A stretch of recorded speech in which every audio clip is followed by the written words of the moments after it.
Remini অ্যাপ্লিকেশনে নতুন update চলে এসেছে। এখন থেকে আপনারা আপনার একটি নর্মাল ফটো ফুল এইচডি তো করতেই পারবেন, তার সাথে আপনার ফটোর ব্যাকগ্রাউন্ডটা ব্লার করে নিতে পারবেন। এই অ্যাপ্লিকেশনটি যাদের ফোনে ইনস্টল করা নাই, ভিডিও ডিসক্রিপশন বক্সে লিঙ্ক দেওয়া রয়েছে, লিঙ্কের উপর টাচ করে এই অ্যাপ্লিকেশনটি ইনস্টল করে নেবেন। যাদের ফোনে ইনস্টল আছে তারা এই অ্যাপ্লিকেশনটি আপডেট দিয়ে নেবেন। তারপর অ্যাপ্লিকেশনটি ওপেন করবেন, গেট স্টার্টের উপর টাচ করবেন। তারপর আপনারা এখান থেকে যে কোনো একটা সিলেক্ট করতে পারেন। আমি সাজেস্ট করব আপনারা এটা সিলেক্ট করবেন। এটার উপর টাচ করে সাবমিটের উপর টাচ করে দিবেন। এক্সপোর্ট অল অ্যান্ড কন্টিনিউ এটার উপর টাচ করে দিবেন।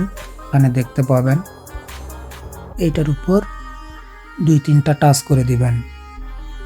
এখানে আমরা টাকা দিয়ে কাজ করব না, ফ্রিতে কাজ করব। এই জন্য এই কর্নারে ক্লোজ আইকন দেখতে পাবেন, এখানে টাচ করে দিবেন।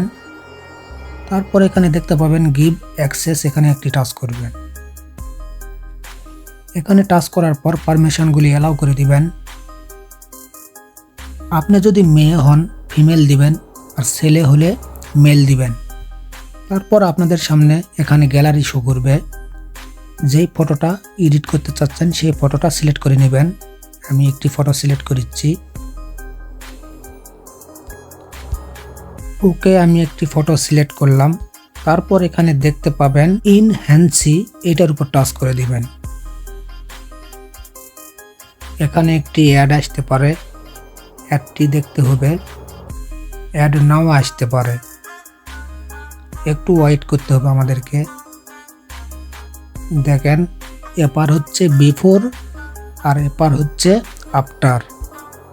এখন আপনারা নিজেই দেখেন, এক ক্লিকে ফটো এডিটও হচ্ছে, ব্যাকগ্রাউন্ড ব্লারও করে দিচ্ছে। দেখেন তো সুন্দর করে ব্লার করে দিয়েছে। এই ফটোটা ডাউনলোড করার জন্য আপনারা এখানে ডাউনলোড অপশান দেখতে পাবেন, এখানে একটি টাচ করে দিবেন। এখানে দেখতে পাবেন সেভ, সেভের উপর টাচ করলে একটি অ্যাড আসবে। অ্যাডটি দেখে ক্লোজ করে দিবেন। অ্যাড এখানে দেখতেই হবে, না হলে ফটো সেভ হবে না। আমি একটা স্কিপ করছি। এখান থেকে একটা ক্লোজ করে দিবেন, তাহলে অটোমেটিক ফটোটি সেভ হয়ে আপনাদের গ্যালারিতে চলে যাবে। গ্যালারি থেকে ফটোটি দেখিয়ে দিচ্ছি। দেখেন কত সুন্দর করে এডিট করে দিয়েছে। এই আপডেটটি নতুন এসেছে, এই আপডেটটি ছিল না। আজকের মতো ভিডিওটি এই পর্যন্ত। ভিডিওটি ভালো লাগলে অবশ্যই ভিডিওটিতে লাইক দিয়ে চ্যানেলটি সাবস্ক্রাইব করে দিবেন।